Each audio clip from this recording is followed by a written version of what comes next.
Hi, my name is Aaron Linsdau. I'm a polar explorer and professional traveler.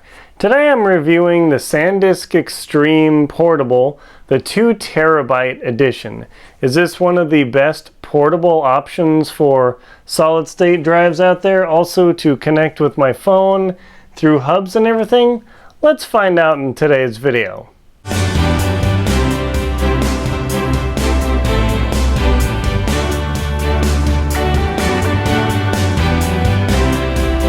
So today we're going to find out if this Sandisk Extreme 2 terabyte lives up to all the hype with the speed, the size, the capability, and everything like that. And that's what we're going to talk about in the videos. I'm going to do tests on the drive, see how much it weighs, how big it is, how fast it is on the computer with speed testing, and with actual file transfers.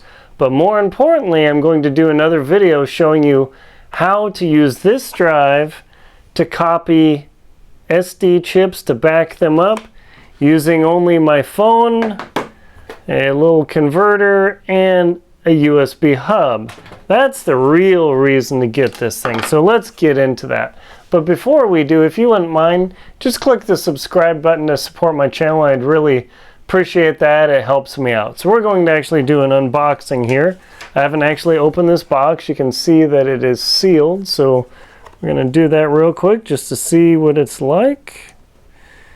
Alright, they have this nice sexy matte finish sort of case. So you open that thing up with the fingernail. Oh, is it all glued together? No. There we go. Crack the tape. Alright, so you crack that open there. And we're going to pull this all out and we'll see if I can throw it on the floor, or if it'll actually come out without a problem. Oh, that's it. Cool. There you go. It comes in a box. Looks like it's a recyclable packaging. And look at like it had some boring instructions. And it comes with a handy dandy USB-C and a USB 3 or Type 2 or Type A or whatever converter. So it has a couple options here. Not too bad. Now I'm going to go with the premise that I don't have to read the instructions at all, because for something like this I shouldn't have to read instructions, because that'd be really annoying. I have purchased drives where I did have to read instructions, and that is just a killer. So you can see the size of the drive here. It's about the size of my hand. Let me get out the tape measure so I can check out the specs. Alrighty. Handy dandy tape measure. So this measures 3 1/4 inches by 2 inches there. Pretty cool. Compared to my iPhone XS. Yeah, there you go. You can see just how big or not big it is versus the iPhone XS. Okay, and you can see too the hub I'm going to eventually marry it to. The drive is slightly larger than the hub.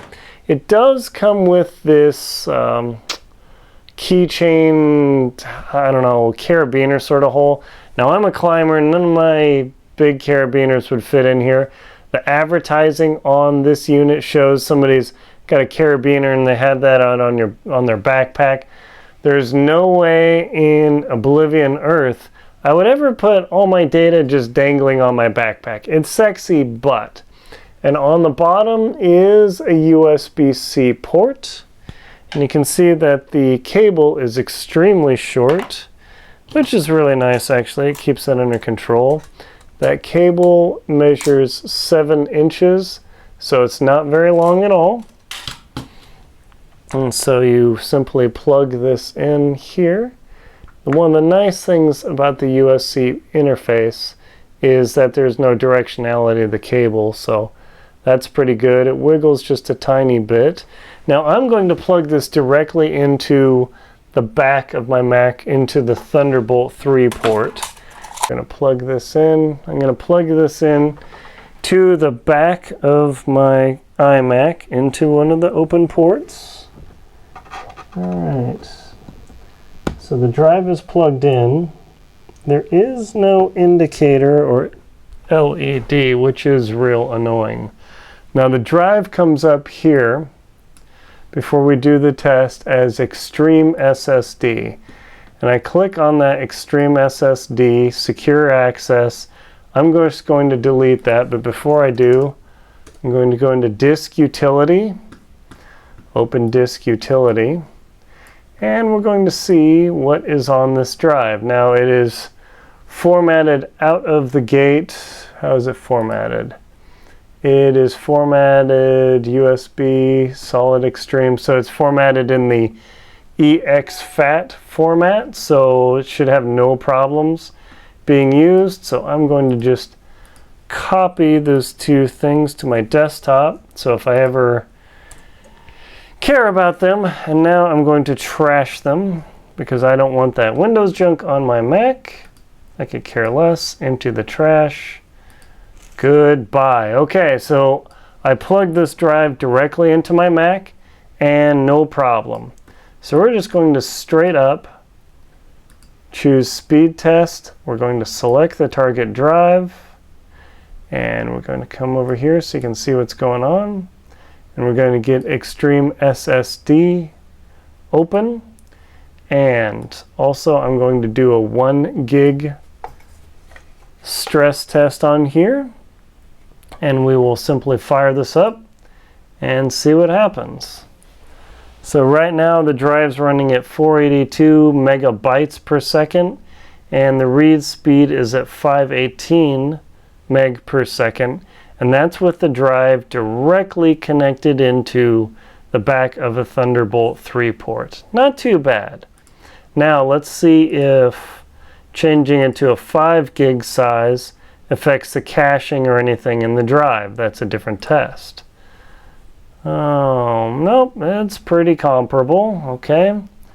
And what about, oh, it's just, it's taking a while for that file to write. And then the read test to read that file back. We'll see how long that takes. Okay, not too bad. We will terminate the test. Now you'll see here, you can see my shadow, hi there, that if you do 10 bits 4K data, it's not going to cut the mustard.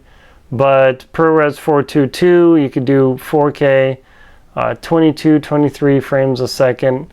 It's not awesome. What about if you don't have a direct port into a USB-C or Thunderbolt 3? Let's check that out. Because some computers, in fact most probably don't still have that. Brand new ones do, but not everybody's able to buy, oh hey, my hair is messed up, that's good. Buy a brand new one. So now what I'm going to do is I'm going to connect the USB-C into this adapter, and you'll notice it has two arrows on here. There you go, the shine, and that tells you the little locks on here keep it together. And now, oops, I didn't eject the drive. Let's see how it handles that. Oops. So now hopefully it's not ruined. Shouldn't be. I don't have any data on there. I'm going to plug it in with my USB extension cable. Let me show you here. All right. So now I've got a USB extension cable hooked directly into the back of my computer and then connected to the drive. We will zoom out. This is pretty entertaining. Ah, yes, I am a professional filmmaker. I zoom in and out all the time. That's right. So now we're going to zoom in here. Yeah, I like this better. It's a little more real. And the Extreme SSD drive still comes up and it's not damaged. Cool. So now we're going to select our target drive again over here. Choose Extreme SSD, hit open, and we're going to do a 1 gig test, and now we'll see if there's any difference. 426, pretty comparable, and 429, a little bit slower on the read. Interesting. Let's see, how does it pull up? Not too bad. Okay, so as you can see there, let me zoom out all the way, that if you don't have a USB-C type port, let me move my cable here. If you don't have a USB-C type port you are going to get slightly slower performance compared to directly plugging into a USB-C or a Thunderbolt 3 port on your computer. Still, 429 megabytes per second is pretty awesome. Now, here's an interesting test. I'm going to eject the drive. I've ejected the drive, good. Now I'm going to plug this into one of those little powered hubs that I have from Staples, like 20 bucks or so. And I want to see how the performance, because this was hooked directly into, there's hair on this thing, nice. This performance was directly connected to an extension cable, which was plugged into the computer. And now I'm going to use a hub that's hooked up to one of the USB 3 ports on the computer, these big fat guys. But this time I'm going to hook it into a hub, a powered hub, and see if that affects the data rate at all. So I'm just going to unhook one of my mini cables in the octopus back here. And I will again use the USB connection. Okay, so the drive did come up through a powered USB hub. Extreme SSD seems to read okay. So now we're going to view this again through the lens of a powered USB hub, and we're going to see if there's any difference in the effect of the write speed through Blackmagic. So we're going to select the target drive again, scroll down, Extreme SSD here, open her up, and 1 gig, start her up. Ooh! Ha ha ha! Okay, so my hub is slower than Christmas. Check that out. Read speed is incredible, still 419, but write speed is absurdly slow. That hub, I think I need to replace my hub, folks. That's really, really slow, and that might actually be affecting when I download chips. Interesting. Okay, so that was actually really educational. I've now got a drive that is fast enough, the SSD is fast enough, where I can see just how slow my USB hub from Staples really is. So that tells me, one, I need to upgrade my hub out of Staples. That's kind of a bummer. But, you know, it's hooked to the printers and all the usual junk, but it is hooked out my high-speed reader as well. So I didn't realize that could actually be affecting my read speed. So I'm going to have to change things up a bit and buy myself a new hub. But in the meantime, dun dun dun dun, I happen to have a new hub. This is by Uni, link below, so check that out. I'm going to now hook this, which is a Thunderbolt 3 cable, I believe. This is my new hub for travel. And unfortunately, this is only power. They don't pass data through. It's kind of silly. But I want to try this hub from Uni using the USB port to see how fast this can go. So this, and now we will hook into the Uni Hub. Kind of funny. And not that I need to hook it into a hub, but I just want to try to see what the maximum data rate is. So now I've got the Uni Hub hooked up to the the Thunderbolt 3 port, which is also USB-C, the hub down through the USB-A converter to the Sandisk. I know it sounds extremely complicated, but the whole point is to show you the different effects of hubs and what the possible speed options are using this adapter. Okay, the drive came up, so it still reads. That's great. And we're at 1 gig. That's great. Let's fire it up. Okay, good. In business. Nice. So that USB 3 looks like it's maxed out. Can't go any faster. The direct connect is definitely faster with this solid state drive on the Thunderbolt 3 port. So there you have it. Pretty slick. Nice little tool. Great, I'm going to eject the drive, Extreme SSD. Perfect, I've ejected the drive, and now I'm going to see if I can weigh this thing. Just because the weight is actually an important factor to me, because I plan to actually use this drive backpacking. So now, drive, and then we'll add the cable, and the cable's not going to be all that relevant. Okay, here we go. The drive weighs 1.4 ounces or grams, 42 grams. Not all that exciting. I can't really show you, but you'll have to believe me there. So with the cable added, wow, 2.1, that cable is actually heavy compared to the drive. The cable weighs 0.6 ounces. The drive weighs 1.5 ounces. So this cable weighs 1/3 of the total weight of that drive. That is nuts. So far, so good. I'm going to do a little bit of a hard burn-in test on this Sandisk drive. People say it gets extremely hot. I have no idea, so I'm going to test that out. But I'm not terribly worried. I can feel it's just a little bit warm. Yes, I kiss my computer parts. And that is that. So far, so good. You can see the speed there. It's really quite impressive. The size and the form factor, pretty slick.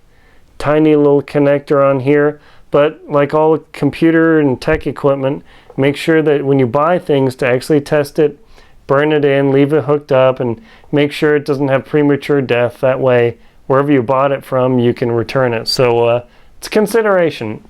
So far, so good. Thumbs up for the Sandisk Extreme solid state drive.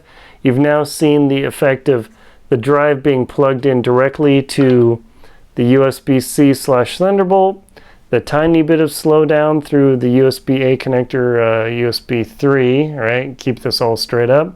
Then the Uni Hub as my extension didn't really seem to impact the speed because I have to use this, but my USB 3.0 wannabe hub that's powered, that's from Staples, that's things slow. I'm gonna have to fix that problem. So there we go. So now we're going to do a real world test before I close out this video, just to show you. Everybody shows you speed test, but let's see what it actually takes to copy things. So I've got this folder here full of video. I'll close Blackmagic, and this is 4 gig. Okay, that's 4 gig in that folder. And start. Okay, copying. Oh. Okay, 4 gig. Took, boom, 15 seconds. So is 320 megabytes per second. That's a much more realistic real world transfer. So now we're going to take something much bigger, and now we're going to see how long it takes to actually copy a 16 gig folder from my computer, which can do 2 terabytes a second, down to this drive which we tested that can do roughly 400 or so, even though they claim 500. So now we're going to do a paste and prepare to time and go. Okay, here we go.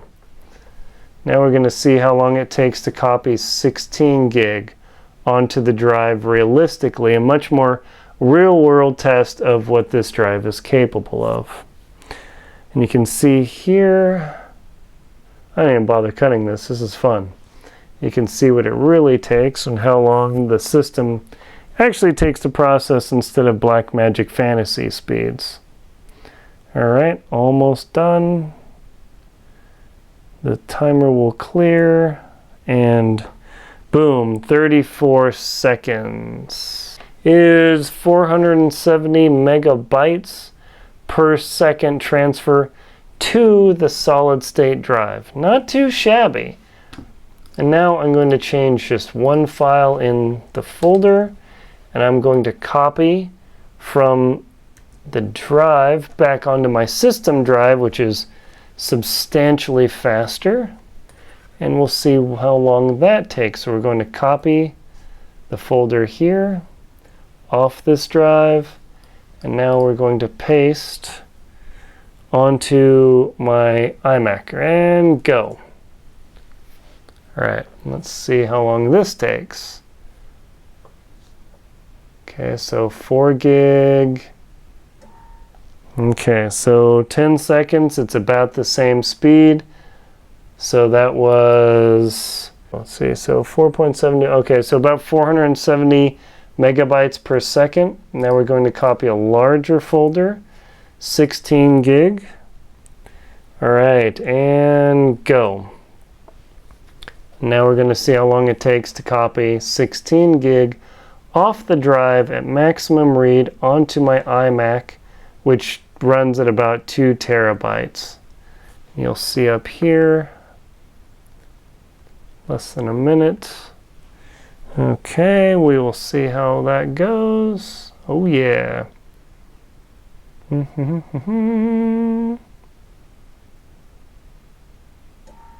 Boom. Is 533 megabytes per second on the read and 470 on the write. So this drive definitely lives up to its name. Let me eject it here so I can show you it again. And I'm pretty happy with it. As long as it doesn't die or anything happens, I have to say I recommend this. The drive is a touch warm, but it's certainly not on fire, copying about 40 gig. Not too shabby. I would say this is a winner, and hopefully it works with my my hub here to do the ultimate with these sort of drives. My name is Aaron Linsdau. I'm a polar explorer and professional traveler. Thank you very much for watching my video on the Sandisk Extreme 2 terabyte solid state drive. That's a friggin' mouthful. Please like, comment, and subscribe on my video, and also please support me on Venmo, PayPal, and Patreon. Thank you very much for watching.